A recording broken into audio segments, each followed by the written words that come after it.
What's up, everybody? Welcome to the Feast, episode 98. The show where you submit replays and I cast them. I'm Delthius. How's it going, guys? I am doing well.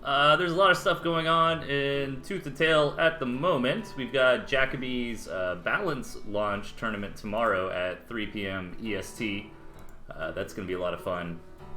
Additionally, we've got 21 clues underway. We finished up the bracket rounds, I believe. So let me do a thing real quick. Bam.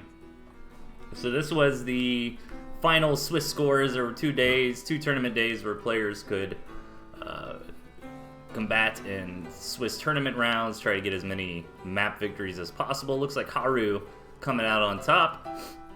Kind of split in between high and low clues pool, which comes in a little later. And the next phase, of phase 2, is where a lot of the clue stuff comes in, so definitely be paying attention to the 21 Clues Discord, reread the rules, that sort of thing, and get which clues you want over to Gentleman ASAP, so that can keep going. So pretty fun. I'm excited. We got a lot of good submissions tonight. Pretty hyped for that.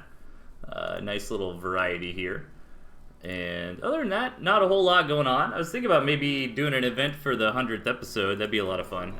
What I'm thinking lately is Fox artillery turret only on extra large maps with like extra gristmills and cabins, and do like a single limb tournament live or something. That'd be a lot of fun. Maybe throw up a little Steam gift card or something for the prize. But yeah, anyways, I think I'm ready to get into it.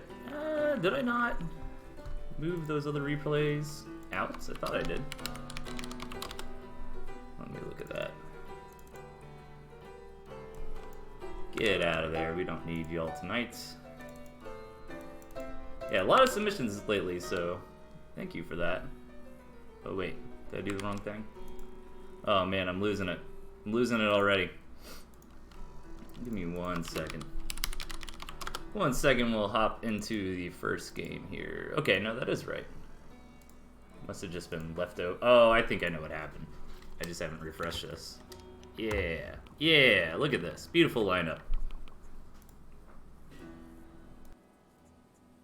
So yeah, Jacoby's tournament tomorrow, 21 clues in phase 2. And I'm thinking about doing some kind of silly live quick tournament for episode 100 with like maybe a little Steam gift card prize pool. So that's what I got for you. Match number 1, guys. Let's hop into it. A couple desyncs tonight, I think, but we should be okay. If not, we'll just cross that bridge when we get to it. Over in the bottom left, we've got Fluke. And to the top right, Danger Blissey. Some moles here. But we'll see if Blissey actually does anything crazy in the early game. Oh, it looks like they're thinking about it.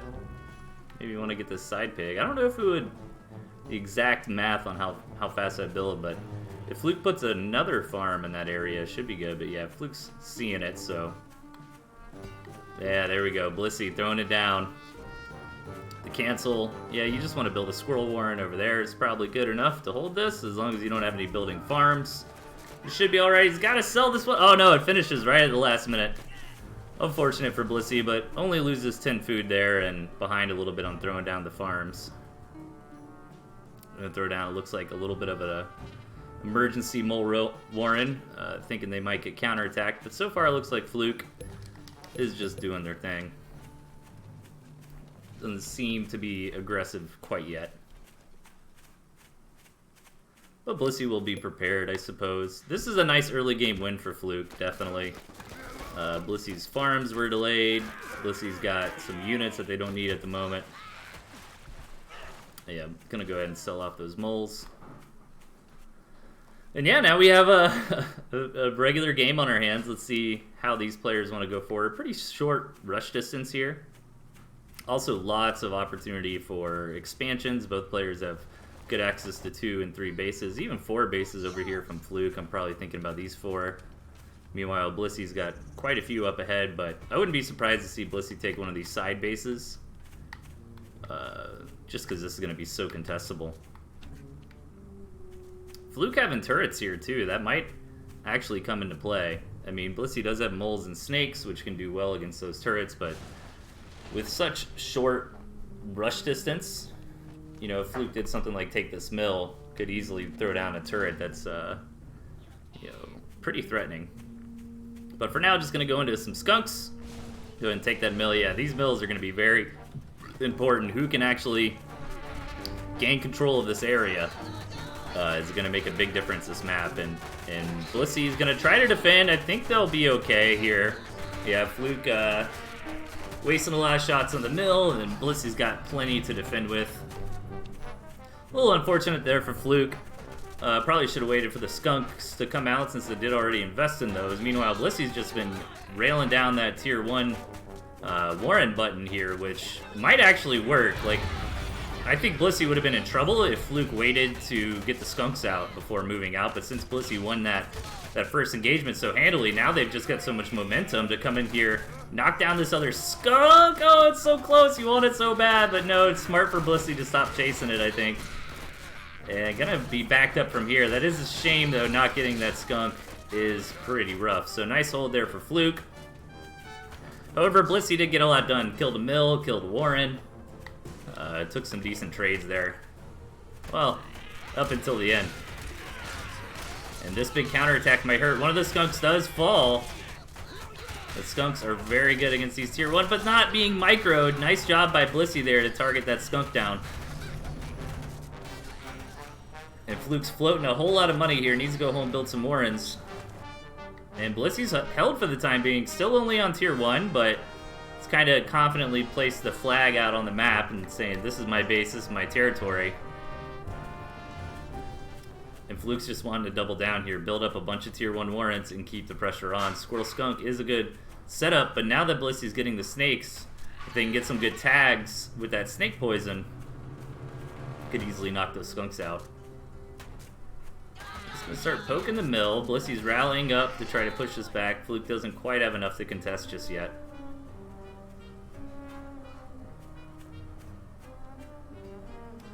Might fast forward this a little bit. Looks like Fluke's a bit scared here with the turret. And Blissey does seem like they're ready to move out, building some moles. Probably just waiting on these snakes. And then gonna hit it hard and heavy. More tier 2 on the way. Really trying to get into those Falcons. It's very bold. I don't know if they've got the time to do that at the moment, but if they win this fight, it could definitely work out. Both skunks going down immediately to these snakes. Good target fire by Blissey there. Very nicely done. Lots of squirrels left over. Gonna keep this attack going. And yeah, those Falcons were a bit of a mistake because now Fluke is not going to be able to get out enough units in time to reinforce this. And I think from here, Blissey might be able to just push in and win. Another snake is en route. Yeah, that skunk going down immediately. That skunk was really the last lifeline there for Fluke, and now that that's been eliminated, some Falcons do spawn, but they are glass cannons, and they really need some supporting units to be at their best, so they get knocked down pretty quickly, and I think that's going to be it. Fluke going to just go take a look at what Blissey had and probably tap out. GG, nice little start here.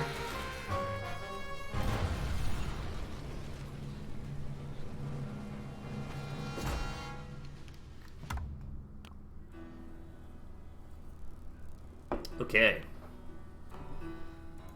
Let me hop into the next one. Looks like everything's alright on my end, so let's keep it moving. Match number 2.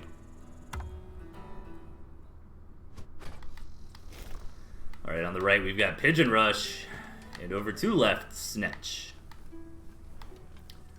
Both players with double tier 3. That makes me happy. That's always exciting to see if they're able to pull that off. The Wolf does definitely make sense. I think it is viable as long as the rest of your deck is kind of strong and core enough to fit that Wolf into like the 6th slot, you know? And when you can pull it off, it is nice, but finding the right timings for tier 3 can be difficult, and typically you're only going to get double tier 3 in like the ultra late game. But the wolf adds a lot of flexibility, which is nice, you know, in situations where you think you can roll him over with the badger, or you can get some good poking in with the fox. You can go for that as a first tier 3. Or it might be a case where you just want to buff up your core units and maybe your economy, and in that situation, go for fox first.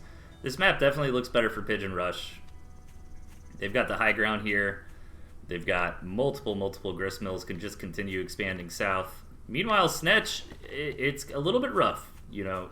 Does have access to 4 bases, which is nice, but being here on the low ground can be very difficult. It's really going to depend on who gains the map control in the mid game, to be honest. Like, it might not even matter, especially if Pigeon Rush goes for like this base as their second, for example, and Snetch takes this one and starts positioning himself like up on this high ground right here. Then you can even be in a position for Snetch where you can apply pressure directly to the other bases of Pigeon here. But a more defensive approach would be to take one of these side bases. You know, you could easily get away with this as like a pocket gnat over to the side. Not really a pocket gnat, I guess, but something that Pigeon Rush might not scout very easily. A little bit hard to get to, but I definitely think taking this base is a more aggressive approach, and I'm kind of curious to see which one Snitch decides on, to be honest. Like, it's pretty straightforward here for Pigeon. I think maybe you can make the argument to take this one second if you want to be hyper aggressive and really just try to deny your opponent ever taking this base and try to make sure you've got this nice threshold here.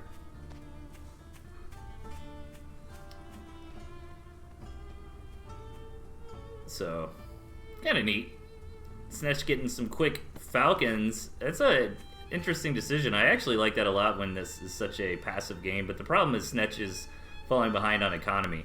So unless they can really make something work with those falcons, like 4 falcons is nothing to bat an eye at for sure. You know, if you get all 4 of those up and, you know, throw down some lizards, get in there, you can make a pretty nice attack on your opponent, especially because they're going skunk pigeon, which is not the best thing in the world versus lizard. And Snetch knows the economy is up and running for Pigeon Rush, so Snetch is really in a position where they need to get something done, or they could just also just try to match on the eco, but if they're going to do that, then Pigeon just kind of gets the better early game. Yeah, I like this move out a lot. You might as well test the waters. Definitely don't want to lose these falcons. But yeah, I think this is correct. I'd even throw down another lizard warren or 2. Oh, they burrowed away. Instead, gonna grab some more eco. Yeah, I think Snetch just missed a little bit of a timing, unfortunately. If they went in just slightly earlier, could have really done something. But gonna move out now. This might still work. Actually, just kind of positioning up here.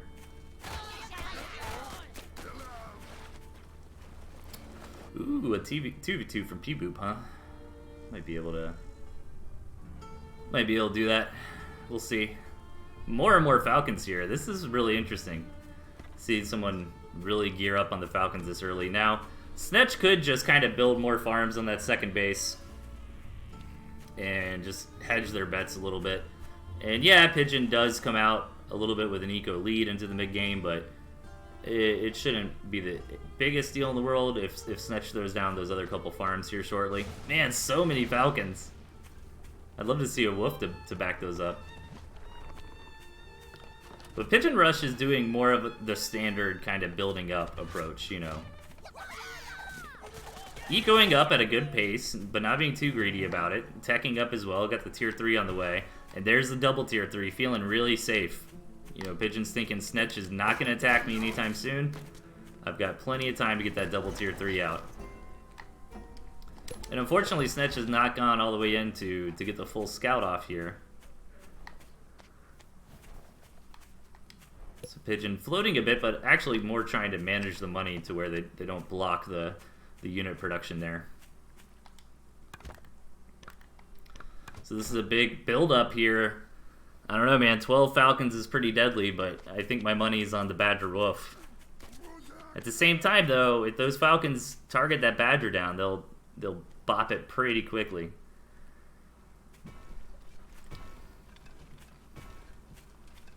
Here's the wolf from Snetch, but it might be a little bit too late.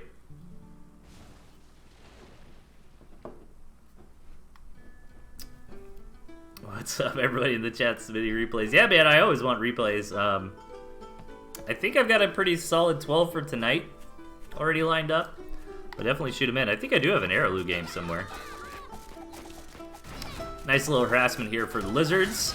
But gonna end up losing them all. Not the biggest deal in the world. It was only 6.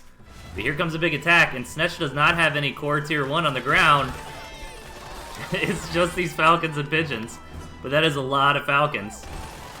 And let's see if they can get it done. Ooh, I think Snetch's commander just went down. Oh, no, they're still there. Kind of eliminating everything but the tier 3, and the Wolf goes down, and the Badger, I think, is going to chew through everything. And the Badger is definitely a one-man army kind of unit, so just having the Badger left over is perfectly fine here for Pigeon Rush. And just absolutely going to melt this base. So close by Snetch here. I think they missed a good timing attack with their opening, where they really could have put the hurt on Pigeon, and just couldn't quite get in there and get the scout off in time. You know, Badgers, especially Badger with a Wolf, you know, when you don't see it coming, it's pretty brutal. So yeah, that should be about it. Looks like the replay will go on for a little longer here as Snetch tries to rally something up, but I can't false hype you guys, man. 2 Badger, 2 Wolf. Pigeon Rush is ready for the killing blow.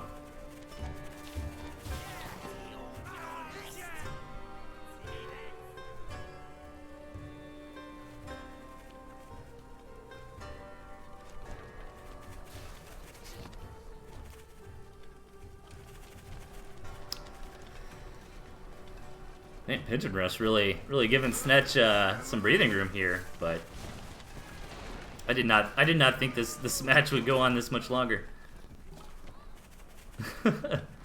Pigeon Rush playing with their food a little bit, seeing how many tier 3s they can build. The Snetch come back. The hype is real. I'd love to see it. Does have the Wolf, but there's just so much here for Pigeon Rush. 5 of both.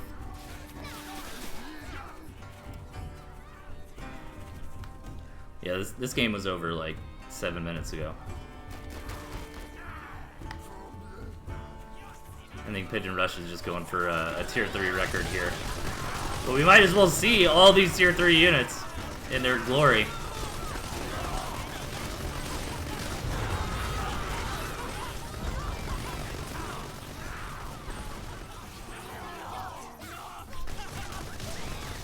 GG.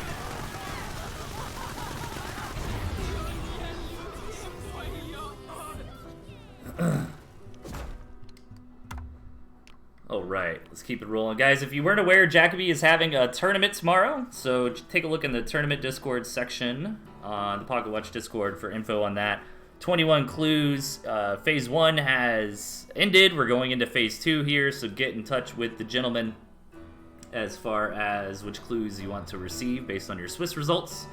And finally, I'm thinking about planning something fun for the 100th episode. Maybe a little live single limb best of 1 tournament. I was thinking doing that the Artie map thing that we saw Blue Coon and Eel do last week. That looked fun. I was thinking Fox Turret Artillery as the 3 units. And large maps with extra mills and cabins. I think it could be fun. What do you guys think? Alright, let's hop into match number 3 here. Get another desync, but I think we'll be okay. In the bottom, we've got Sassy Marquez. Sassy Marcus, lol. And over to the left, we've got Epicosity. Fox for Epicosity. No tier 3 here for the Sass. The Sassafras. And this map is a little bit wonky here. Both players can get a second base, but the second bases are very close to one another. And there's a little bit out of the way third base option for either player and a cabin to boot. So I think this one's fairly balanced. Maybe I like it a bit better for Epicosity, but not for strong reasons. Mainly just because this base over here has got a high ground. This seems like a nice front to defend, but at the same time, you know, don't underestimate how much it sucks to attack into water. So with Sassy having that there, Sassy's got a little bit of a better natural defense, I think, outside her main, outside their main rather. And 6-farm lizard here. 6-farm double coming out. Meanwhile, Epicasi going for a 6-farm snake. A little bit of a meme build here. And they're not going to be happy when they scout this 6-farm double. Because that's about as worse as it can get. Epicasi was really hoping for an 8-farm opening to try to abuse Snake's poking abilities a little bit to get some damage done. But here comes a Lizard Rush. Definitely should be able to get a pig, but they might actually go for the Warren. And gonna get it, gonna force a sell there from Epicasi. 60 food down the drain. And gonna get a pig as well. Nice lizard harassment, 2 pigs. And then you get out of there with 4 left. That was great. Very good start here for Sassy. And Epicasi's in a little bit of trouble. Enough tier 1 Warrens going down to hold for the time being here. But losing 2 pigs like that and 65 food off the tier 2 and the big tempo hit, you know, of having to remove your tier 2, very painful. So definitely going to have to give the early game to the Sass here. Moving in for some more damage, but I think Epicasi's got enough squirrels to be fine here. Gonna pick up a few lizards for their insolence. Ooh, Sassy's doubling down. Mole's on the way. Epicasi doesn't know yet, but they're still just building tier 1. Now they know. And not gonna let those Warrens finish. Gonna come in here. Good target fire by Epicasi. Oh, lizards going down. The moles are here to reinforce. Gonna have to sell those off and go home, so that's definitely what Epicasi needed to get back into this. Lots of money for the Sass here. What are they going to go for? More tier 1. I was kind of expecting maybe some cams or something. Some skunks. Yeah, skunks going down.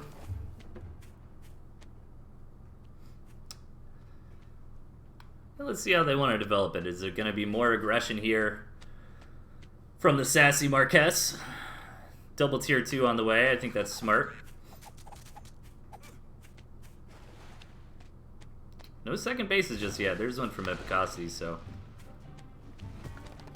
Epicasi's comp is pretty interesting, right? Like, just the Swiss Army knife of tier 1 units. Snake Fox. Pretty cool. Let's see if they'll actually be able to eke out a Fox this game or not. It is pretty aggressive. Ooh, Epicasi maybe thinking about going on the offense here. They haven't scouted the double tier 2. Just sees a bunch of lizards and tier 1 Warrens at the moment. Ooh, let's see that one cam, both skunks are here, so maybe Sassy can hold this pretty well. Just depends on the gas placement. So far the gas is looking pretty good. Yeah, Sassy's gonna hold this just fine. Uh-oh, Epicasi's selling off those mole wars. Got a lot of food, not doing anything at the moment. Sassy's able to come in here and get the gristmill. The question is, are they going to try to push in for the throat? They probably can. Epicasi's only got a few squirrels at the moment. Sassy moving in. Gonna be careful, though, not to overextend. Just kind of pick off Warrens, try to bait out the units. It's good play there from Sassy. Being really careful. Build up the moles. Yeah, I think Sassy's playing this very well. I think they could have been a little bit more aggressive, but it's hard to say because, you know, we get all the info, they don't. Nice amount of tier 1 here from Epicasi, able to pick off a skunk, but the chameleons are going to escape, and one skunk still remains. Cam going down, that's a pretty big deal. Sassy needs to go home and let that thing heal up, or maybe just utilize this water.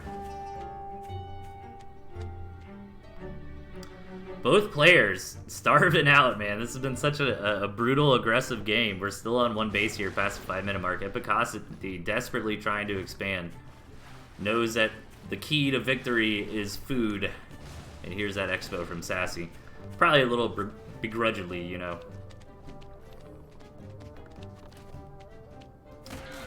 Sees Epicasi looking for an expansion. Curious if they want to try to move out over this. Epicasi trying to sneak around the back with some lizards, but not gonna happen. And Sassy's gonna move in to try to deny this base. This is a very important gristmill. If this goes down, the economy for Epicasi will most likely start falling behind. One cam went down already, a skunk goes down as well, but he's powerful tier 2 just against the tier 1. Gonna push for the moment, but Sassy gonna move back. Try to re-rally, keep that one chameleon alive. Good hold there by Epicosity. And Sassy's starting to hurt, running out of money. Need to sell off a little bit of tier 1 here, just to pay for this farm. Ooh, Epicosity gonna come in, gonna try to snipe this farm, is gonna get it. That is absolutely huge, very nice play. Not even losing a lizard to do it. Sassy just out in the wrong spot at the wrong time there. And Epicosity's starting to turn this around. These last couple pigs are gonna farm out here shortly for the Sass. And they've got the double tier 2 up and running though. Some really strong bruiser style tier 2. Can maybe get something done here. Epicosity's really got to defend this. Gonna try to flank around the back with the lizards. Nice positioning. One skunk going down immediately. But the mill was taken, and with that also another 120 food and farms. And that's what the Sass needed. Maybe you sell off the skunks from here and just try to re-rally whatever tier 1 you can. These cams really worth their weight in gold here. One of them did drop though. Man, this game really coming down to the wire. Yeah, smart decision making there from the Sass. I like this a lot. Let's see if Epicosity can make it happen. He's gonna have to sell off tier 1 warren to even build a farm here. So this looks bad. This looks like a Sassy victory. Here comes the attack, the possible nail in the coffin here. Ooh, one cam going down like immediately though. Both cams were not together. Sassy moving out a little bit too early. And Epicosity's gonna win this engagement. Oh my god, needs to sell off a ward and build a farm ASAP. Had to sell off 2, unfortunately. But the starvation is real. Gonna reset the timer. Unfortunately, you can't sell your last farm. So Epicosity did just lose 60 bucks there trying to micro that one squirrel around. Damn, dude. This game came down to a single chameleon here.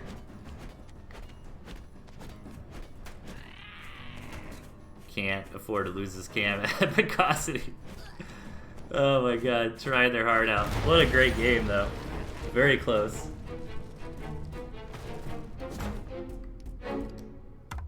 I thought Epicosity was gonna win it when they sniped that farm with the 3 lizards. Okay, let's hop into match number 4. Bottom right, we got Big Pimpatosh. And up in the left, the Gentleman. Both players with 5 of the same units in the deck, actually. The only difference here, Gentleman going for the mines while Tosh goes for the cams. This is a pretty cool comp. I like Skunk Snake. I think it makes sense on paper, you know. Skunks for the AoE and the front line, the snakes for the single fire, single target DPS when needed. You can put together a nice little attack with skunks, where I think snakes are a little bit more situational, but not crazy situational. You know, you can get down some snakes in most situations and feel pretty good about it.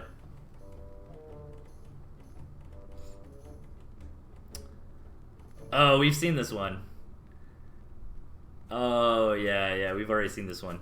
It must have got submitted by both you guys. Sometimes that happens. It's okay. It's okay. My bad. I do remember this now. That's funny. Let's get into match number 5, guys. Yeah, I think both Tosh and Gent submitted that one. Thought it was looking familiar. Thanks for catching it for me. We got a 2v2 here. In the top, Epicosity, this guy. And bottom left, we got Sassy and Kaiserus.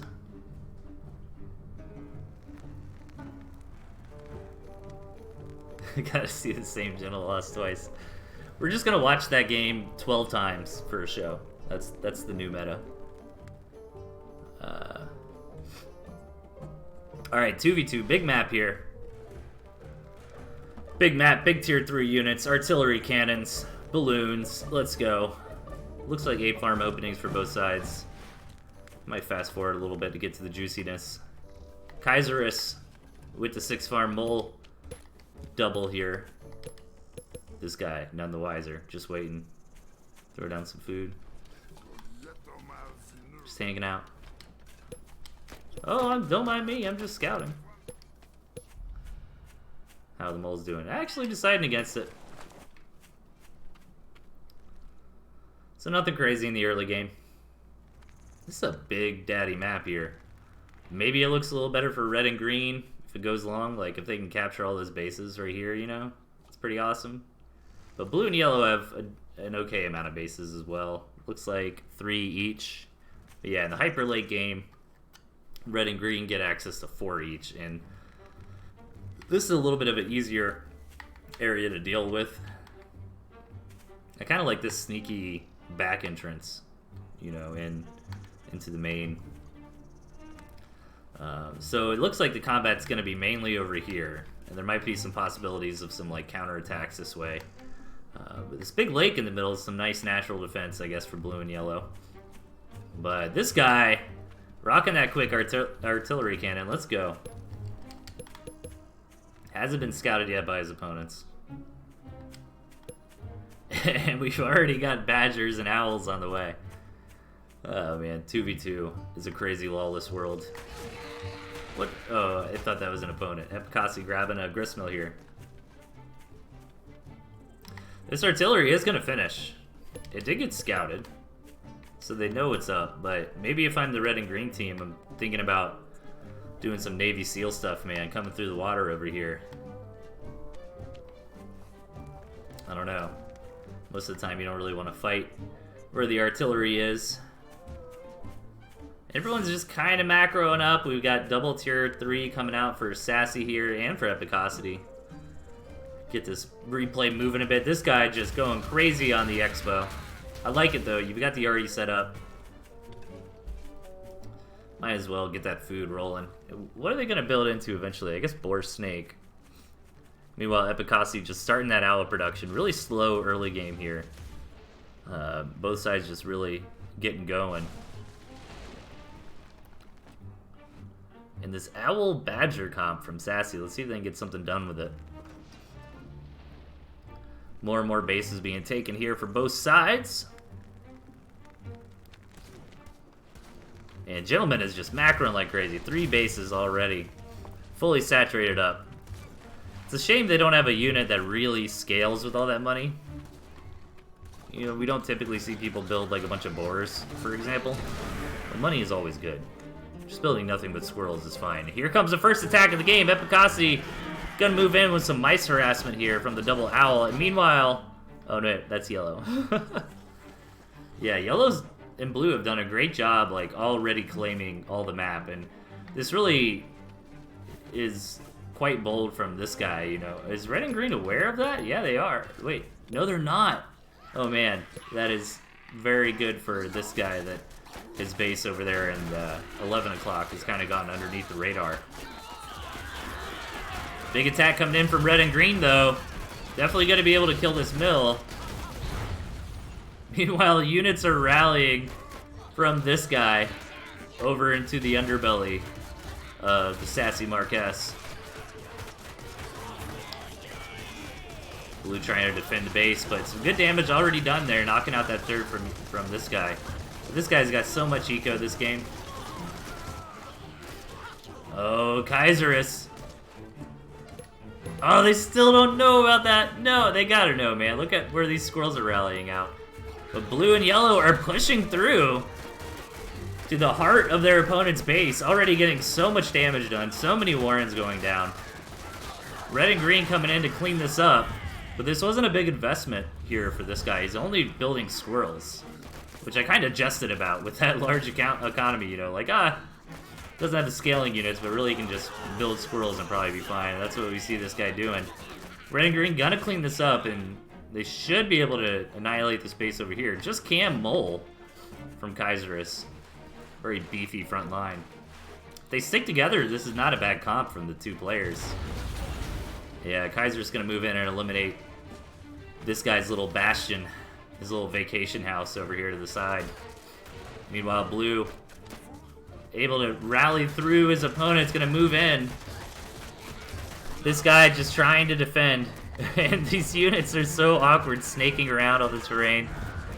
This is just becoming a crazy match here. Damage is going down everywhere. Yellow and blue are just being relentless with these YOLO attacks. Actually getting a lot done. They might even just straight up knock out Kaiserus, which would be huge. He's got the largest army value in the game. Oh, I think Kaiserus will be back in time. Sassy Marquez looking to get something done on the other side of the map. There's really not a whole lot left. Epicasi able to make it out of there with a couple owls. Ooh, but that base does go down. Everybody's, well, actually, surprisingly, blue and yellow still have some decent economies here. They're taking a lot of damage, but that might be their avenue to win this. This guy just spamming squirrels across the map, man. And it's gonna work. He's gonna knock. Oh, wait, Kaiserus is not knocked out? Oh, he's still got the space right here. Oh, my God. Kaiserus desperately trying to hold. Meanwhile, Sassy Marquez knocks this guy out of the match. And it's only Epicasi left. His move to try to cheese Kaiserus out of the game is not going to work. Sassy Marquez showing us how it's done 2 games in a row here. Oh, wait. Okay, they have the cabin. I was going to say maybe Epicasi knocks him out right here.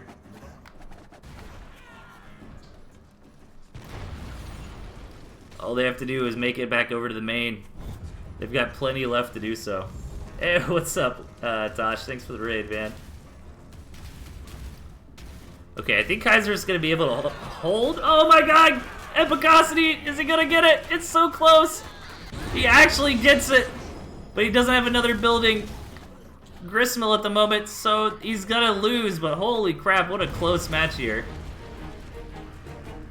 Nice victory there for red and green. Jeez Louise. Alright, I got two sets of 2 replays tonight. We've got some submissions again from Amistria, so welcome back, glad to see you.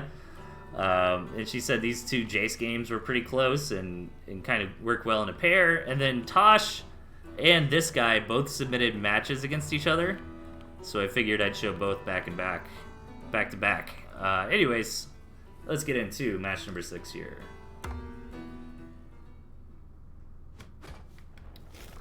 In the bottom, we've got Jace Dreammaster, and up top, Amistria still rocking that patented barbed wire. I like it. And Amistria is probably happy to see the barbed wire buff, you know, the reduced food count to build those. And Jace, a little bit with a meme comp here. Very memey comp. Only Squirrel as like the core fighting unit. I guess you can include Mine. You know, Mines are so good these days. Squirrel Mine, you know, to try to fend it off while they get into one of their big juicy tier 3s. So let's see how this one plays out. Map looks okay. I kind of like it better for Jace here. He's got pretty easy access to 3 bases. He's got some nice high ground. He's even got double high ground. And Amistria has decent access to a natural up here on the high ground. This one is going to be a bit difficult to take if Jace is really bobbing and weaving for map positioning. But that might actually be hard with Jace's comp, you know. I think Jace is going to have to be defensive in the early game to really be able to pull off what their build is here. And I like this choice from Amistria as well. 3 o'clock, a little less likely to get scouted. Probably not the one you're really expecting. I was gonna say the problem sometimes with that in really early games though is your opponent might not have scouted that anyways. Amistria does see those building mines. And then they just wander over there to scout that map. But since Jace actually has scouted this position, it's a lot less likely he's gonna go back over there and check it again.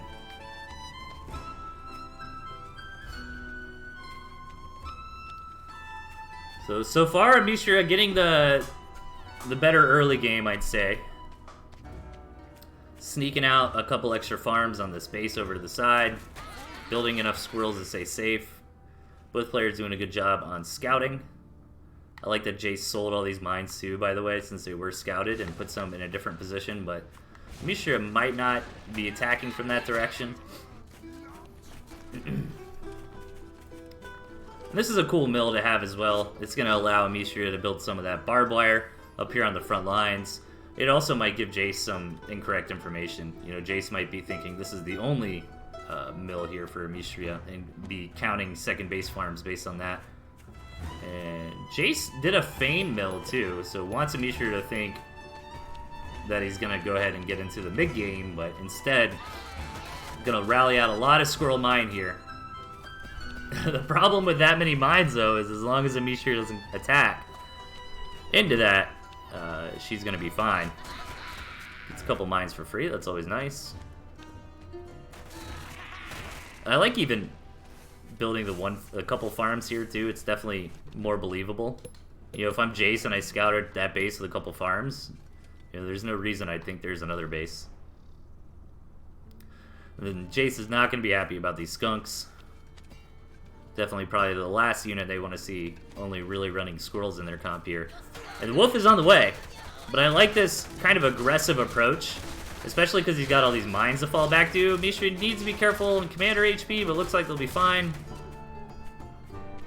You know, really feigning aggression while they're actually kind of biding their time and waiting for that wolf warren. And Mishra are going to get a scout in. Really needs to see that tier 3 here. Ooh, not going to see it. Yeah, going to just settle for that gristmill scout.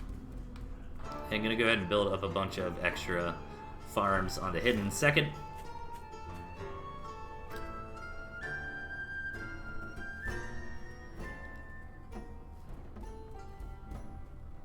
And double tier 3 on the way for Jace. And Mishra doesn't need to scout this, but the owl is already on the way for Mishra here, so that is nice. And Mishra has done a great job of pulling the wool over Jace's eyes here with this second base. You know, really very far ahead in economy. And Jace is none the wiser. And he has been doing great, keeping up with the scouting, too.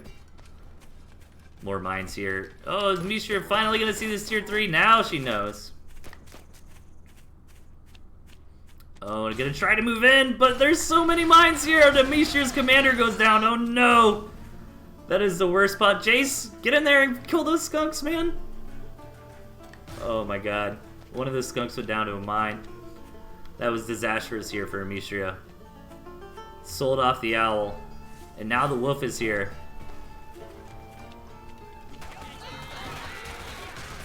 The skunk low HP, but still getting some gas out on the board.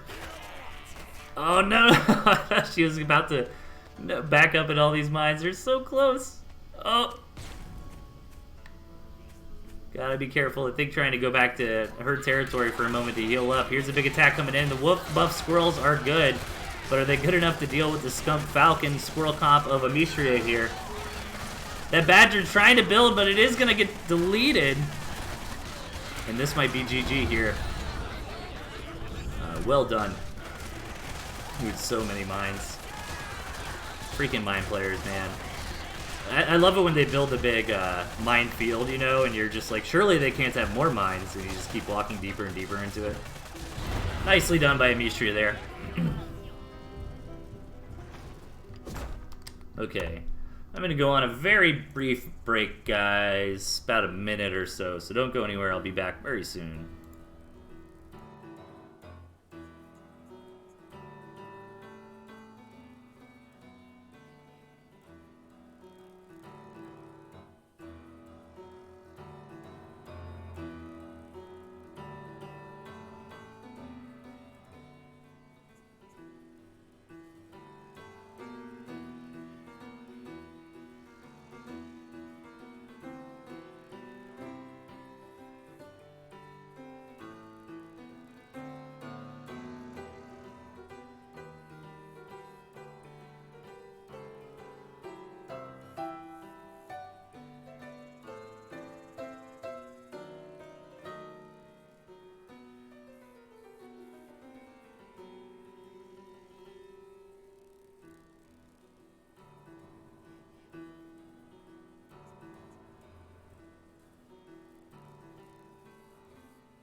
Okay, I'm back.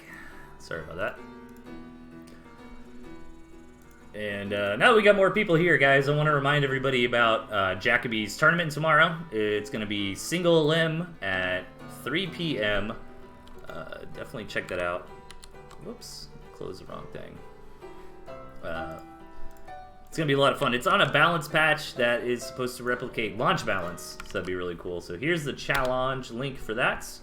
And hop into that Discord that's in the Pocketwatch Discord and the tournament channel. And also, we had the 21 Generals Phase 1 finish up with the Swiss tournament today.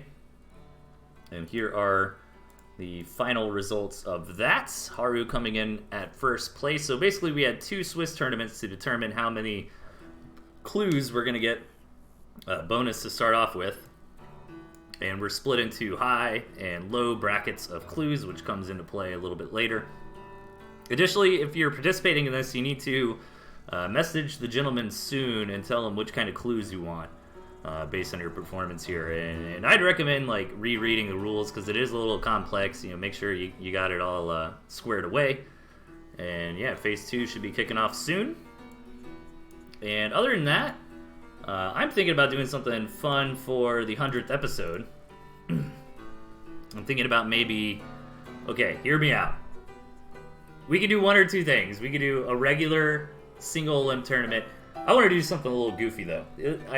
We saw a replay last time from Blue Coon and Eel where it was like artillery chests. Like all they used was artillery. I want to build off of that, right? So we get a custom map with a whole bunch of gristmills and cabins. And then you have 3 units available. The artillery cannon, the turret, and the fox.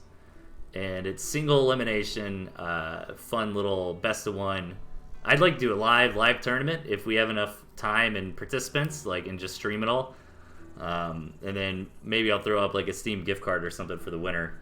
I think that'd be fun. I think fox turret arty makes sense because just the arty is really cool. But adding in the fox to make you think about, you know, your pigs and the turrets. The turrets are a nice, like, soft counter to the fox. You know, you put a couple, maybe the fox can bob and weave around it. But if you really commit a whole bunch of turrets there, then the fox can't get through. So I don't know. I thought that might be a fun way to spice that up a little bit. But I want to wait until Jacoby's tournament's over before I really advertise that. I might get together a Word document or something. Maybe I can drag AV Ultima in here to cast it with me. That'd be a lot of fun. So I'm thinking to do that probably 2 weeks from now, since that would be episode 100. Okay, anyways, guys, let's keep going. We got another match, the rematch here. And Mishra's in the chat said I got him in the wrong order. Sorry about that. So this is the actual game one. Over on the right, we've got Jace. And up top, Amistria. Was Jace Dream Master like the super OP version of Jace? I mean, it's a reference to the Magic the Gathering Planeswalker.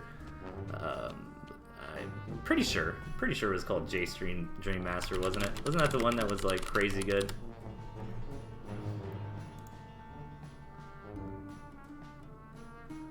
Was that even a... There's the Mind Sculptor. I think that's the one I was thinking of. There hasn't been a Dream Master. Maybe I'm wrong.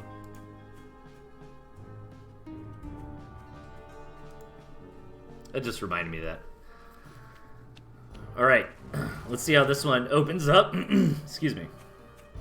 Might need to mute the mic and get some coughs out of the way here. Same deck here for Amistria. Jace has snakes this time around instead of that third tier 3.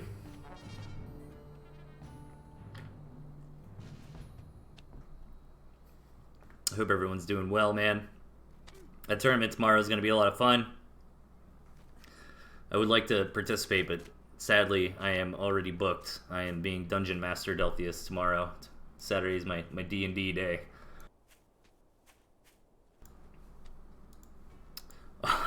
Mishra clowning a little bit. But yeah, I'm going for 8 farm tier 3. This is kind of funny from Jace, like denying the actual production a little bit by sitting there. But Jace wasn't building anything either. Oh, Jace is going to call the bluff, though. Let's go. Jace is going to 8 farm tier 3. Amistria should scout this immediately, though. Alright, how are you going to respond? Lots of lizards here for Amistria. Might be able to sneak in this back door entrance, and yeah, Jace is also just feigning some silly stuff. Look at those mines. Oof. Every mine player in the world wants to see what's about to happen right here. Oh, is Mishra gonna make it in time? No! Oh my gosh. Oh no. I don't want to see it. Oh, a couple of them live. But yeah, that was some big money there for Jace. So many mines though. Lots of food being wrapped up in mines, and Mishra does see that he threw down another tier 3 Warren.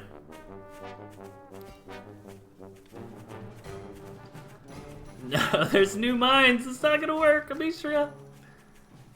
Oh man, it feels bad. Feels bad, man. Jace. So much value with those mines. Doesn't quite have the money for the Badger though. Could probably sell off some of these mines here and try to afford that. Mishra coming in the front. Actually gonna sell down on lizards and keep all these mines.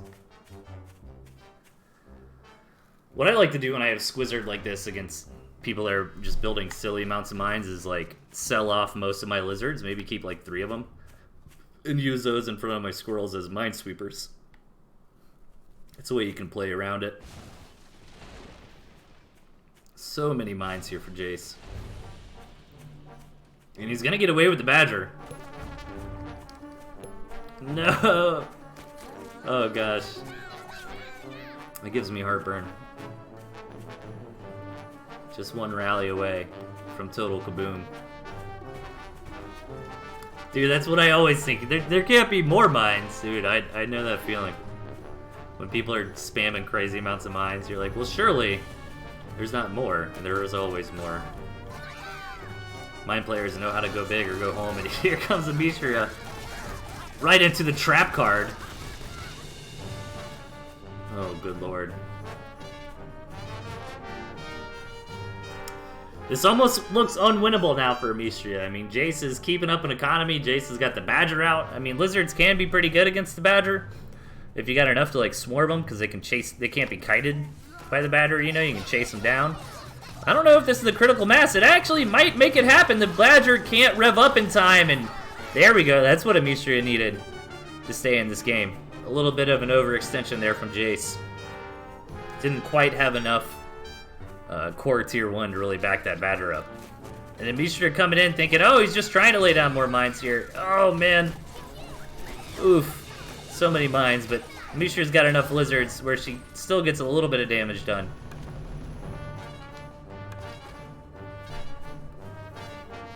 Gosh. I wish I had like a units lost tab, you know? See how many mines have been gone. See how many mines have gone down this game. Oh god, Mishra is gonna attack right. You know, to be fair, Jace has been doing great with these mines.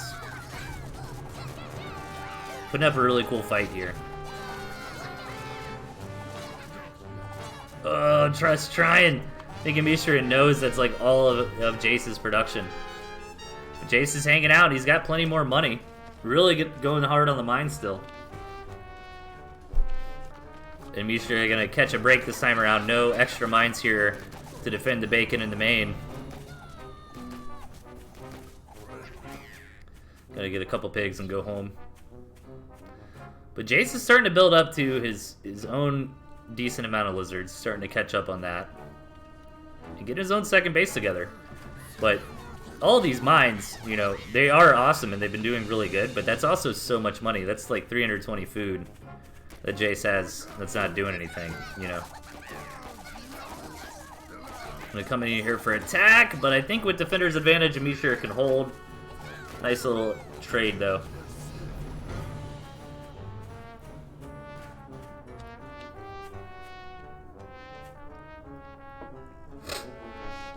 And I think these mines have been great for Jace. I think this is a little overkill, but what do I know? I'm not a big mine player. I mean, really all Jace has that's good against Amistria's lizard spam is his own lizards plus the mines, you know. Lizards typically do good against the snakes. Wolf can be cool, I guess. Yeah, and here comes that patented Amistria barbed wire.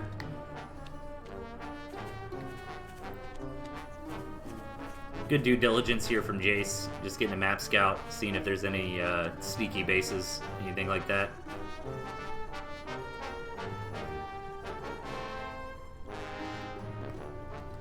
We'll fast forward a little bit as we're in a bit of a lull this game. Hope everyone's having a wonderful weekend. Oh, Mishra into another big minefield. Jeez Louise. Rip. F in chat for the Lizards, boys. Here comes Jace. This is a perfect opportunity for Jace. Smashes through while Mishra has got no units and is just going to ravage this base here.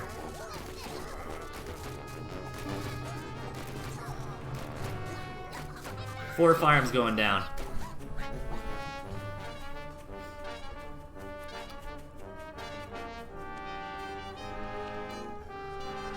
Let's see if Amishia's got the resilience to hold on. There are just so many gosh darn mines. And I do think at this point Amishria should have at least teched in some squirrels perhaps to do some mine sweeping, you know? It's really what you gotta do, unfortunately. I like running lizards nowadays when I go for fox, for example, because mines are so popular.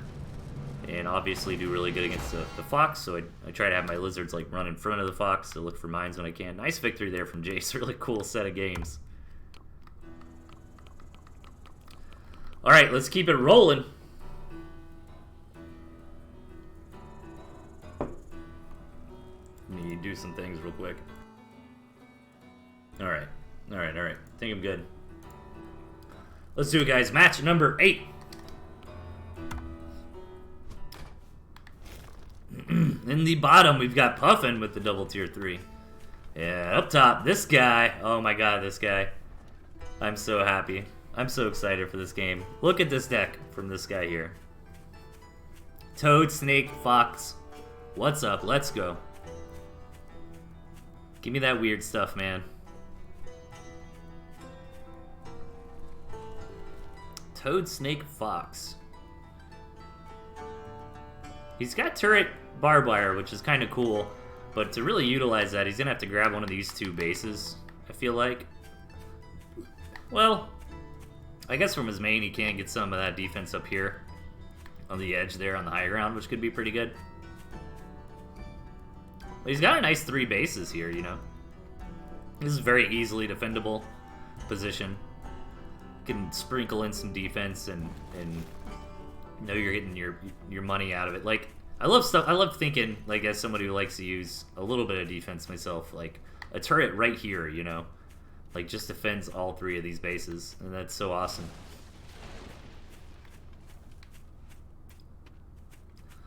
Meanwhile, the Puffin's deck is also kind of weird, to be honest. Just lizards, falcon, snake, boar, wolf, with turrets to boot.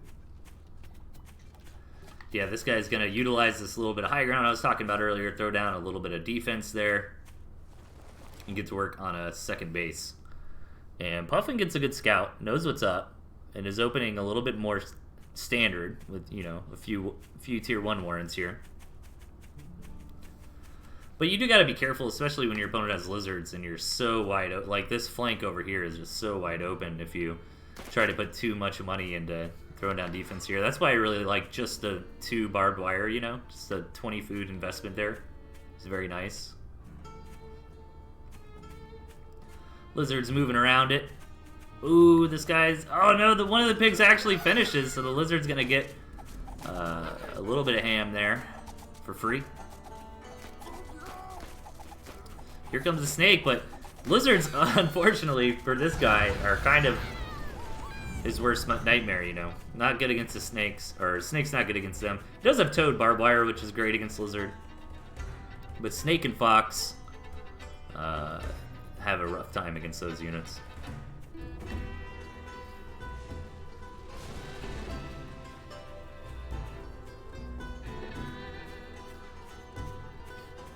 Puffin going into their own snakes, and man, dude, toad only. Yeah, I don't know, some of you hardcore Feast fans might remember that game where we just had the one dude building toads and was just like ramming them into grist mills and actually ended up winning with it. This guy actually getting some decent trades there.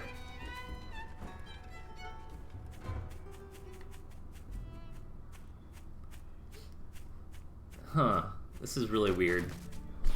It's a weird game. I don't really know what to make of these comps if we actually get to see both of them come to fruition.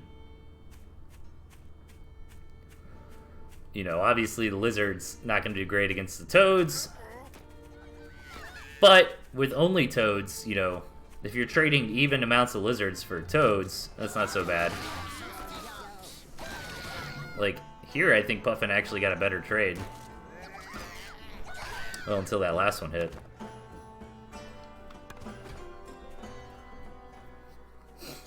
Man, I would love to see a bunch of Toads run into a boar. That would be hilarious. This guy just rallying these Toads over, keeping this Lizard number at bay. But with a little micro here, Puffin could probably avoid a lot of the AoE. Dang, man. What's interesting, too, is this is definitely don't try this at home kind of thing, because players like this guy just have really good understanding over things like tempo and economy, you know? Like, look how far ahead he is in economy at the moment. It's just crazy. He's just gonna keep rallying these in. And you're damned if you do, damned if you don't, you know? You can't just let those bust your gristmill. Very inefficient way to deny that second base, but if it did happen, I'm sure this guy would be happy because we are hitting that 5-minute mark.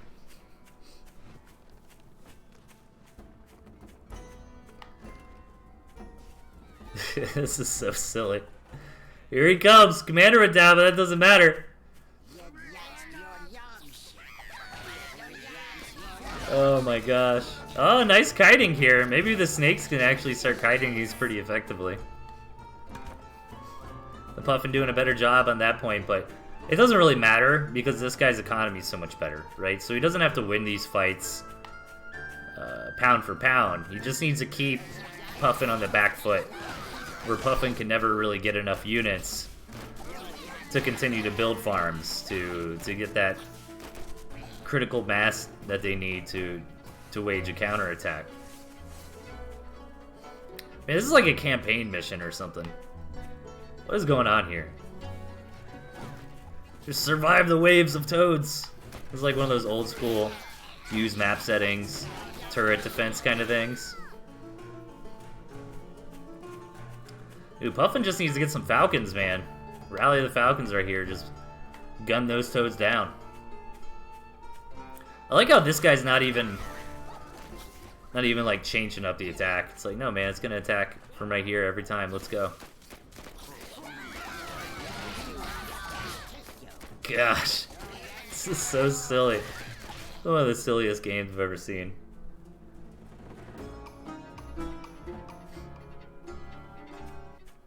Dude, tower defense is totally old school, man. That's some late 90s stuff right there. Some Brood War sunken defense. Go, go, go. Maybe that one was a bit better. Again, like, the problem isn't how efficient these trades are. It's the fact that this guy's economy is just banging, you know? And the Puffin's slowly running out of steam here. Moving up with these snakes, a bit overzealous. Gonna kill a snake for his troubles, but gonna lose his own too. And the gristmill. So nice little victory there for Puffin, but Puffin needs a gosh darn miracle at this point. Here come 18 more Toads, boys. Toads Magodes. Oh, they weren't rallied in all the way. Stop moving for a second. This guy, finally with some Toads left over.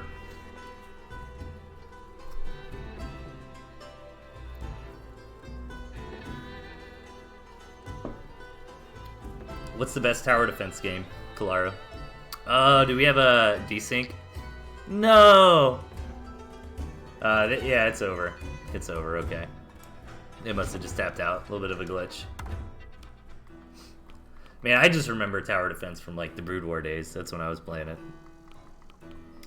Alright, we got a few epic last games to go over. I know I sound like a broken record, guys, but I do try to keep up a little bit with the Tooth and Tail scene. I apologize, sometimes I'm not as involved as I can be. But we've got Jacoby's tournament coming up tomorrow, guys. If you're available, that'll be at Saturday, tomorrow, 3 p.m. EST. It's a single elimination tournament. I think there's some prize pool. And it's going to be on a balance patch for launch balance. So I'm actually disappointed I'm going to miss that one. But sign up for that, guys. It's going to be a lot of fun. Don't be shy. And 21 Clues is now in Phase 2. The Swiss rounds ended up, so congratulations to Haru for getting the most clues. And if you are participating in the 21 Clues, message the gentleman and let him know what kind of clues you want to start up Phase 2. And additionally, I'm thinking about doing something silly for the 100th episode. I'm thinking a single elimination tournament with some wonky rules. I'll throw up like a $25 Steam gift card from the TnTTV channel. I made a little money off this, not a lot, you know, some pocket change off this channel, so I like to throw it back into prize pools when I can. So yeah, I'm thinking maybe $25 Steam gift card, best of one, single elimination live tournament. Depending on how many people sign up for it, we might just stream like all the games. And yeah, keep sending me replays, ToothAndTailTV at gmail.com. Oh, Kingdom Rush was really fun. I do play that on my phone from time to time. It's nice finding phone games that aren't freemium, you know? Freemium games are just such a pain in the ass. Alright, guys. So we got two Tosh This Guys back-to-back because they both submitted replays to me, so I thought it'd be fun to watch both of those. And then we're going to end it with a power match, Mishi versus Mochaccino, so let's hop into it.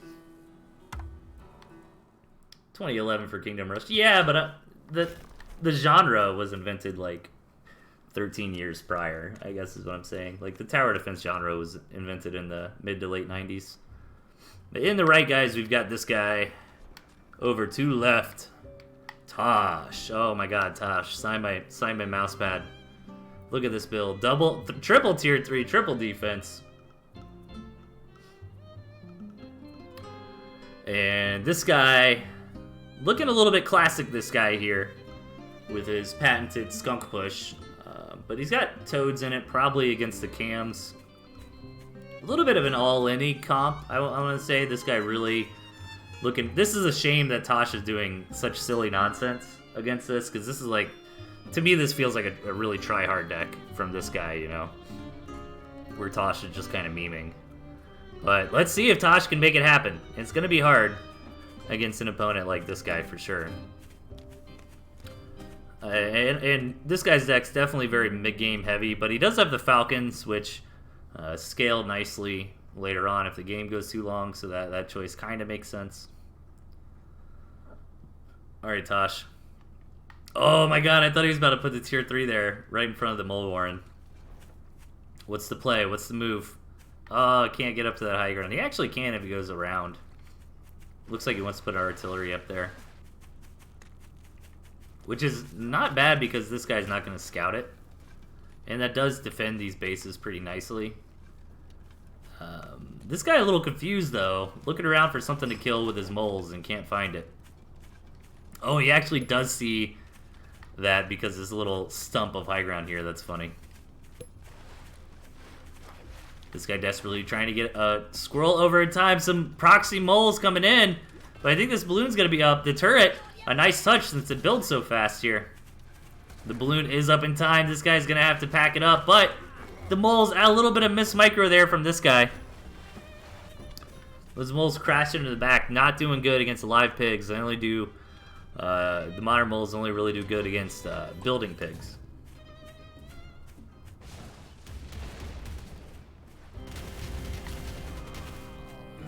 Okay. This is a fun one. I'm having fun. We've seen some fun ones tonight.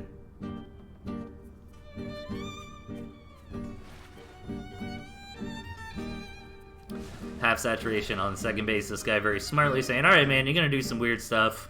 I'm just gonna macro up and get big. Get swole. Spend his time in the gym. Flexing plates. You know what I'm saying?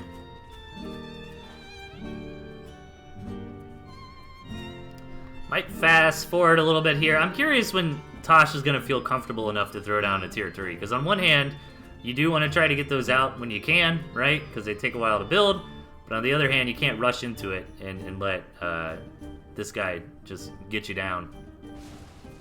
And this guy trying to macro up against this, which is kind of interesting. I thought he might just try to go for his push like from an angle without defense, but a little bit safer, I suppose, of an approach. This guy knows, all right, Tasha doing something super weird, and I've got plenty of time to just get big.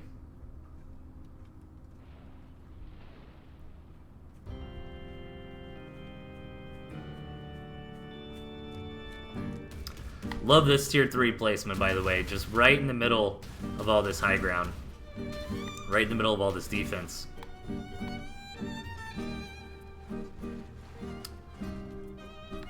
So, Tosh is putting together something cool. Wolf, Fox, Owl's a pretty legit comp. Wolf and Fox can definitely kill that Fox into a killing machine. Beautiful play here from this guy. He's gonna deny all this completely. Tosh gotta come over here and sell it all off before these moles get up. Once he has his Fox out, though, he should be able to stop some of this shenaniganery a bit better.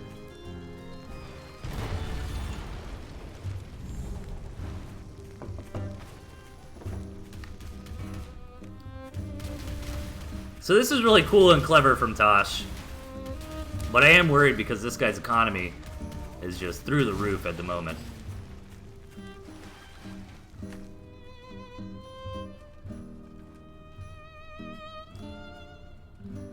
So let's see how he decides to spend his money. A bunch of Falcon? No, man. Look at this. 30 moles, 30 squirrels. Let's go, boys. Throwing some toads in there, too, man. Get that structure crit against those arties, you know what I'm saying? Fox is here for Tosh. Setting up a nice little bastion here, some good fortifications. Alright, here comes the Fox looking for some kills. And really, this guy's deck doesn't have any good counters of the Fox. You know, mines, lizards, that kind of thing, snakes even. So Tosh is going to get to work, but this guy's plan is to just overwhelm him. Another tower defense game here. Good micro from Tosh keeping this Fox alive. And this is just not going to work here for this guy. All 3 of Tosh's arties firing in, getting work done. Gosh, look at all those moles. Oh my god. 45 max mole production here. Just a few moles. And he is gonna zap Brannigan his way through this. The Fox picking up some nice value. But now that we've got Owls coming and Wolf coming, I'm not sure if this tier 1 Zerg strategy is gonna continue to work. You know, once Tosh gets up to a couple Owls, especially with that Wolf buff, he's gonna be able to defend much better here.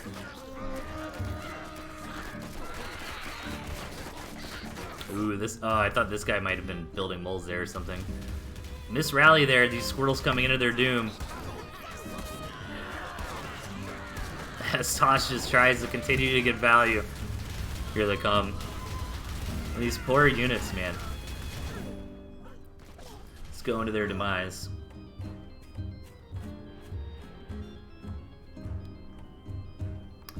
And I don't know, man. I think Tosh has kind of got it from here.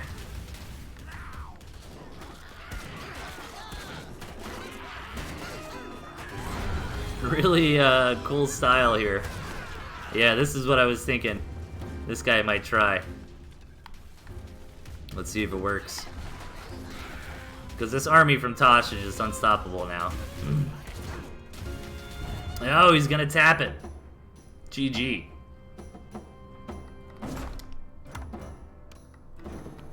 Alright, let's see. Another Tosh versus this guy match here.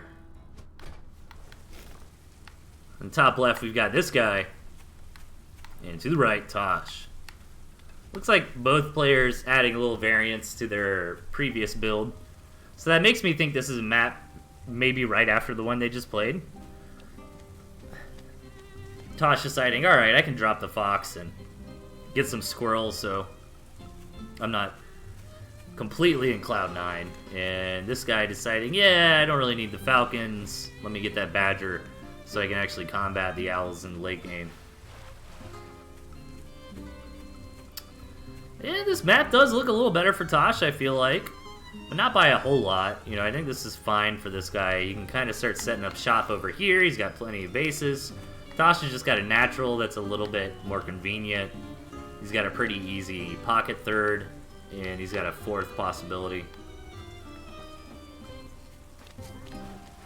So, overall, I think this map's balanced enough. I don't think either player can really complain here. Some 8-farm Warrens, some pretty standard stuff so far.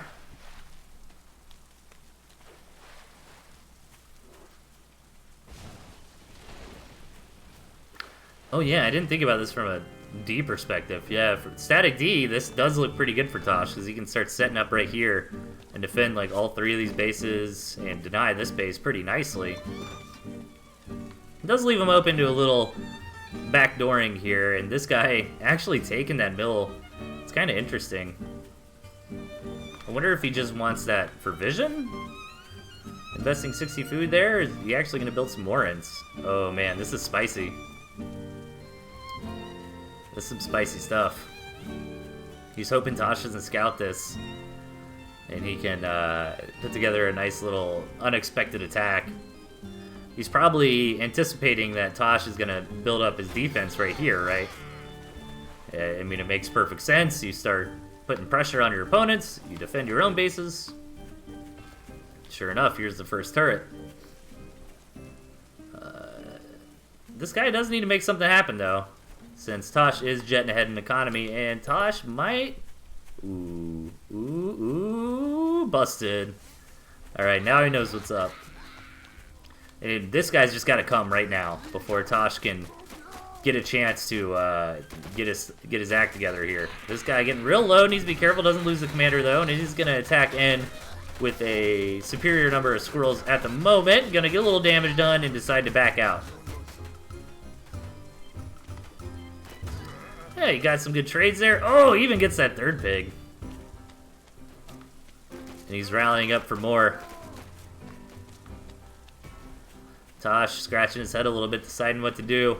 Win some more turrets up front, really doubling down on this economy. Maybe he's abandoning the main and just trying to set up shop here. That's a lot of squirrels from this guy, though. Continuing to throw down more Warrens. More proxy Warrens, pretty much.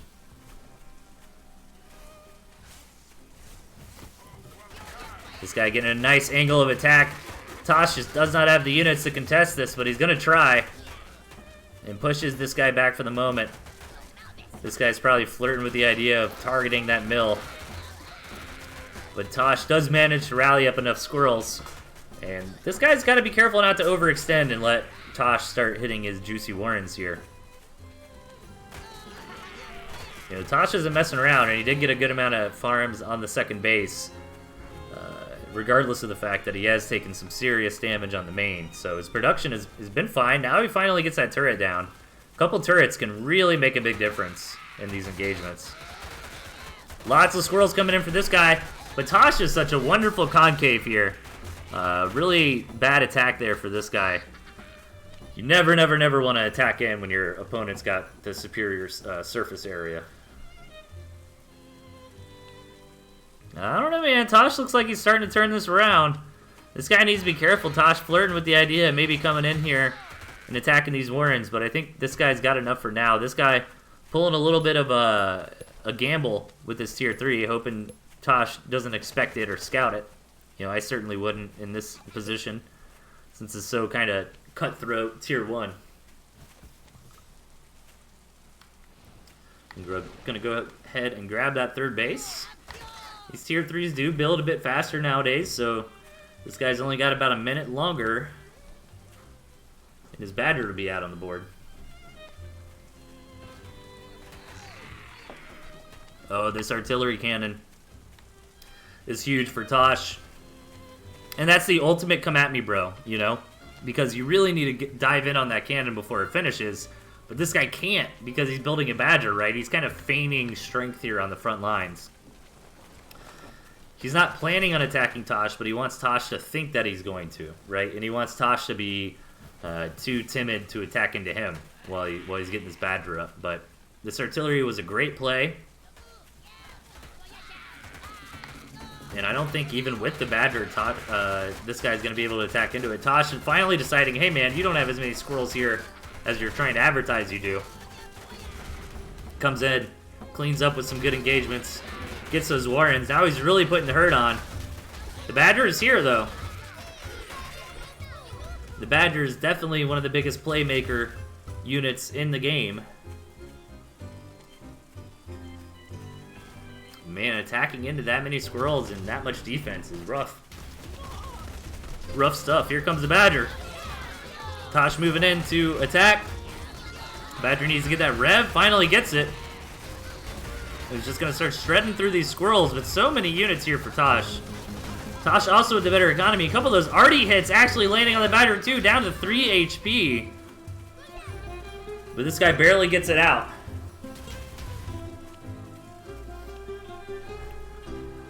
This is rough for this guy, man. He's going to need a miracle at this point. Tosh is just kind of ahead in every way. He's got such a great position here with the arty and the turrets. He's even got a third base cooking. And this guy's economy is fledgling at this point. Really needs some big money attacks, but I just don't see it happening here. Tosh has so many units. They are squirrels, though, and the Badger can, with some good micro, shred through these very cost-effectively. But it's kind of like we saw this guy in the previous match where he was just slamming down those toads, right? You know, Tosh doesn't necessarily have to be cost-effective.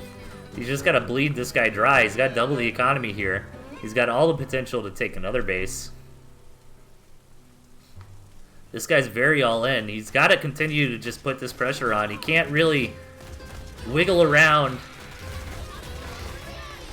as he'd like, you know, because if he tried to move the Badger to attack in, like, from this angle, he'd leave himself open to a big counter from Tosh. And now that Tosh is getting that balloon up, too, I mean, the arty balloon combo is just so strong. That extra range and vision the balloon grants to that artillery.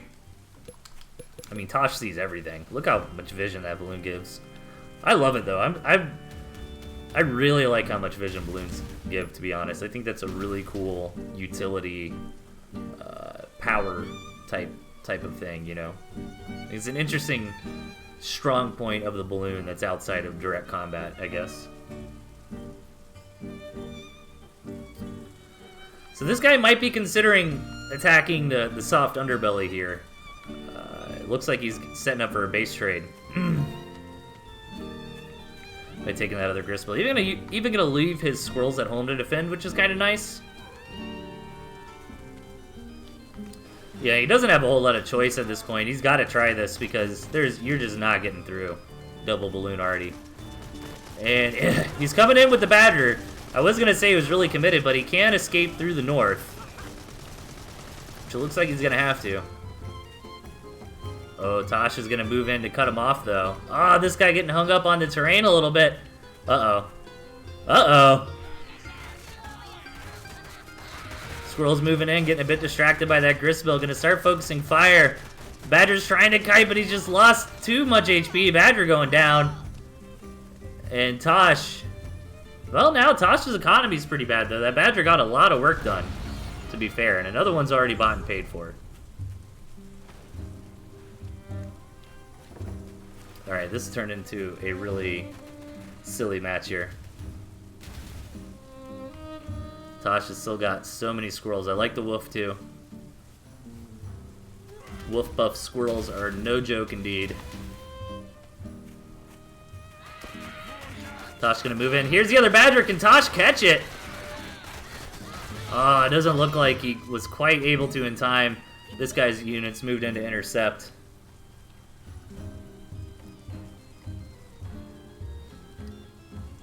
And now Tosh is the wolf, and he's smartly selling off some of that defense he doesn't really need. Just keeping a little bit there. And is this guy going to try to defend? His Badger's out of position. You should know about the wolf now.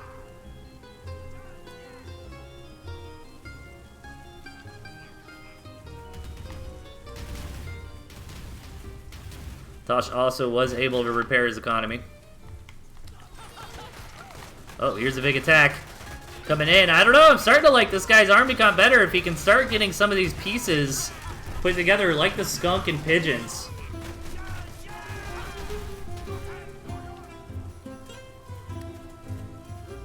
Yeah, I was thinking maybe this guy's just got a abandoned ship over here. 4 skunks is very, very strong too. Now Tosh still has his back base. And keep his engines running.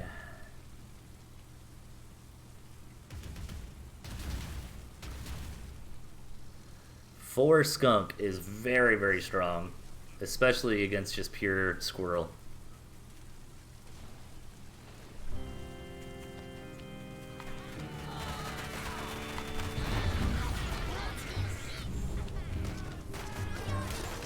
And Tosh thinking about committing, but now he's caught in that concave versus convex. All those units stacking up on that bridge. That was very good for this guy with the skunk poison, just poisoning all those units at once. And this guy looks like he's slowly starting to piece this victory together. You know, once you can get squirrel, pigeon, skunk, badger out, that's a solid comp.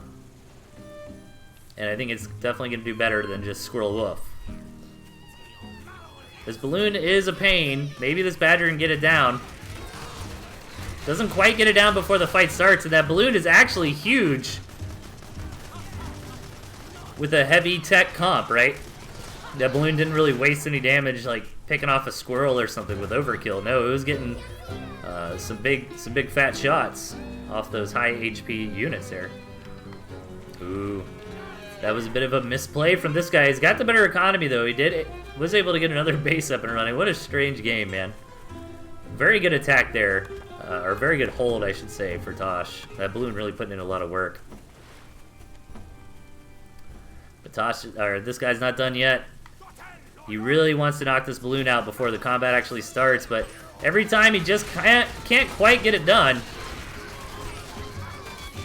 Dang, man. Nice hold there from Tosh again. All his units really bruised though from that skunk gas. He's gonna have to pull it back. We just keep seeing like the same engagement over and over.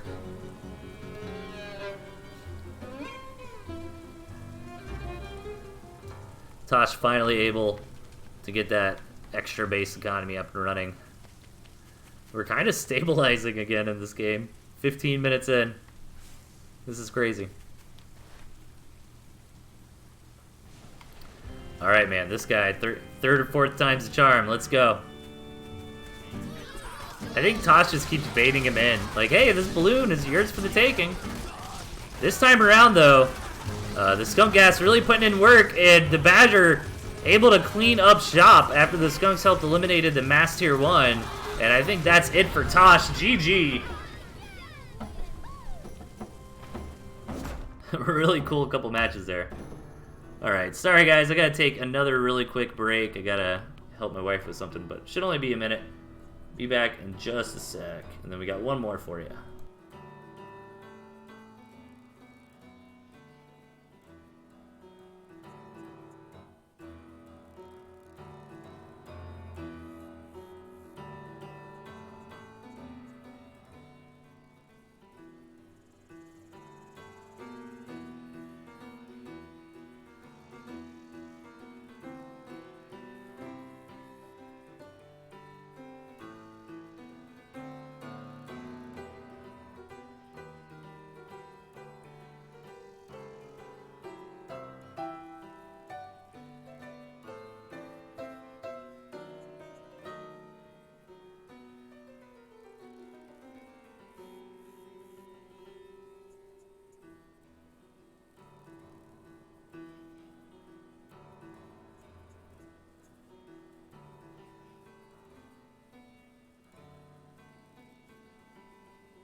Okay, I'm back. Alright guys, last quick reminder, we've got Jacoby's tournament tomorrow at 3 p.m. EST. Definitely sign up for that. Check the info in the Pocketwatch Discord. We've got 21 clues, phase 2 coming up for the gentleman, so make sure to touch base with him and select which clues you would like. Congratulations to Haru and Lego Man and Melvin, really, for coming in first and second place in the Swiss rounds. And finally, I'm thinking about a silly live tournament for the 100th episode. I'm going to wait to kind of put that together until after Jacoby's tournament this weekend, though. And that's it. Let's hop into match number 12 here.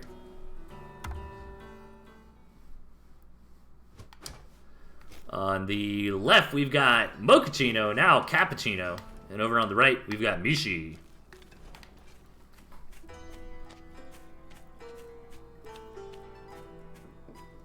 Alright, Mochaccino's deck looking strong, looking sharp. And Mishi, a little bit of an audible here with the balloons. I think the Toads have kind of found their place in the meta against the Cams. And I do really like that Skunk Snake style. I think that's pretty cool. Cappuccino getting the cavalcade of Tier 2. Lots of Tier 2 options there. Maybe planning on eventually transitioning into Skunk, Falcon, Owl. Arguably one of the stronger late game comps. So yeah, I think if this game goes super long, I kind of like Cappuccino's composition he can put together a little better. But I highly doubt we're going to get to that point, you know. Both these players really strong. Mochaccino typically likes to macro up for the most part, more than be really aggressive. And Mishi kind of champions a lot of different styles of play, so it's really hard to typecast him. So nothing crazy just yet. Some pretty basic 8-farm openers. Definitely a good one for the notepads, folks, if you're new or coming back and want to see some good builds. I know we've had some silly games tonight, but this should be a pretty try-hard, you know, competitive match, I'd imagine. Both players going for that quick Tier 2 as well. A couple decisions into that. The map, for one, you know, it's not crazy short rush distance. And neither player was too risky about it, getting that single Warren into the Tier 2. It can be a little risky sometimes going 8-farm Tier 2 if your opponent is planning like a Tier 1 spam with moles to back it up. And there's a short rush distance, you know. But so far this looks pretty good. Nice mine placement there from Mocha. Come in and scout and see that it's snakes.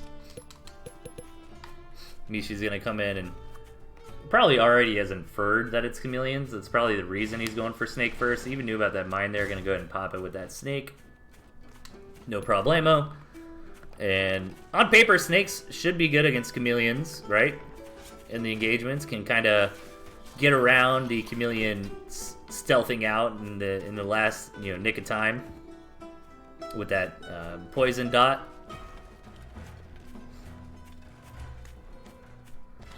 But it's going to depend on the engagement too. Like, chameleons can just come in and punch so hard. You know, Mishi's going to need some good target fire with these snakes. And Mishi, the snake's one of his favorite units. He's always done a lot of snake-centered builds. Even picking up a couple squirrels there. Very nice. I should play with snakes more, man. Snakes are like what I want ferrets to be. Alright, here comes a big attack. That Warren gonna go down. Nice targeting on the chameleons. Both of them are gonna drop. Really great control there from Mishi. Knew that chameleons were a threat even with the tags and like kind of kited his army back. But good resilience from Mochaccino. Gonna try to plow through. The skunk's doing a good job, but actually losing all his Tier 2. Mishi gonna keep the one snake alive. That's very important. So far, this engagement has gone great for Mishi, but 2 HP on the snake. That last squirrel, that hero squirrel, gonna take it out. But overall, I think that trade went a little better for our common folk player here.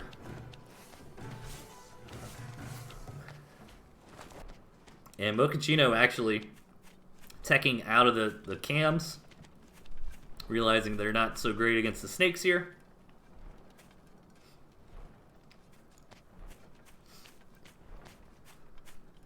And Mocha keeping the pressure on. Yeah, as Marbu in the chat kind of brings up, that is a good point. This map is kind of forcing, especially with Mishi taking this aggressive gristmill.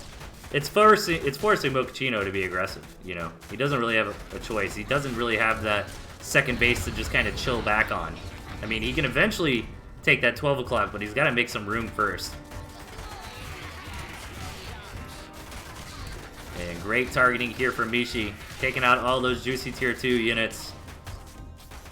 These trades are just looking better and better for the Mishster here, Mishifus. The old Mishifish, as my wife calls him. We're past the 5-minute mark here, and Mishi's got his mind on a second base. Mocha probably gonna follow suit here shortly. Just trying to rally up the squirrels at this point. You know, it's a shame Mocha doesn't have, like, lizards. Those are typically pretty good against the snake. But Mishi actually has toads as well to try to protect against that. And when you have good control, like Mishi does too, you can use those toads that, like, buffer the flank, like linemen or something. And move in here, get some good engagements. But that is a lot of squirrels from Mochaccino. Is he going to have enough? It looks like he is. Mochaccino fighting back. One of the snakes lives. Mocha really wants that kill. He's not going to be able to get it for now. And committing into this gristmill is actually kind of a big deal now that we're at such low economies. I don't think 4 stacks of poison is going to be enough. But Mocha kind of needs to defend this. Gets the snake. That is huge. Mishi's economy is wrecked. And I think that was a smart adjustment from Mochaccino to flex into the mass tier 1. That's definitely powerful when your opponent's trying to make use of units that do a lot of good single target damage. And we might see a Mocha victory here.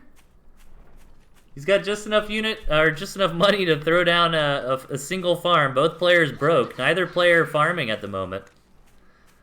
Mocha's got a few extra squirrels going home to sell off a Warren. Finance whatever army he can. Well, both players are pretty even at the moment. Mocha's going to try to sneak out that mine. That single mine could be a big deal. Mishi does see it, though. And is able to get it before it plants. A little unfortunate for Mochaccino here, as every food really, really matters at this point.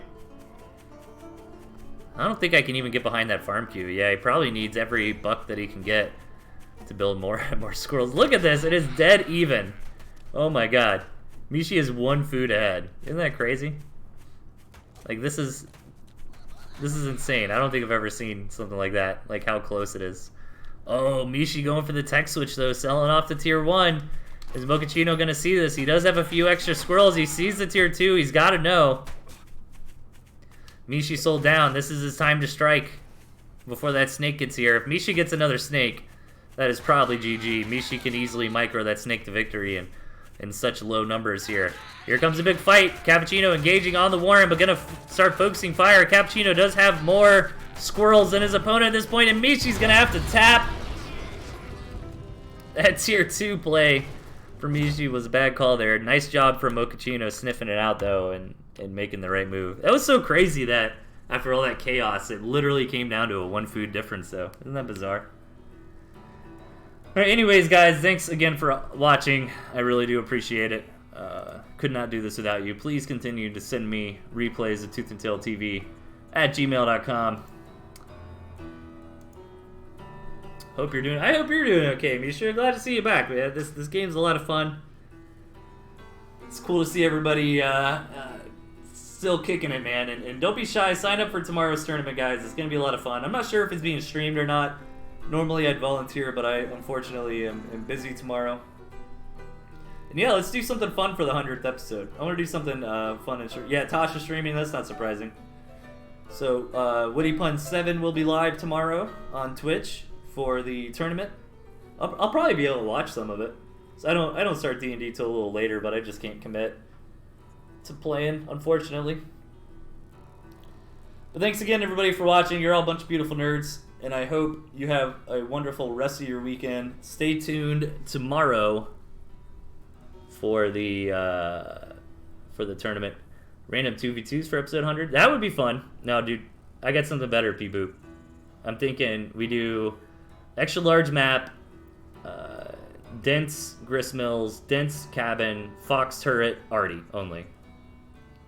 Best of one, single limb tournament. Winner gets a gift card for Steam, courtesy of me.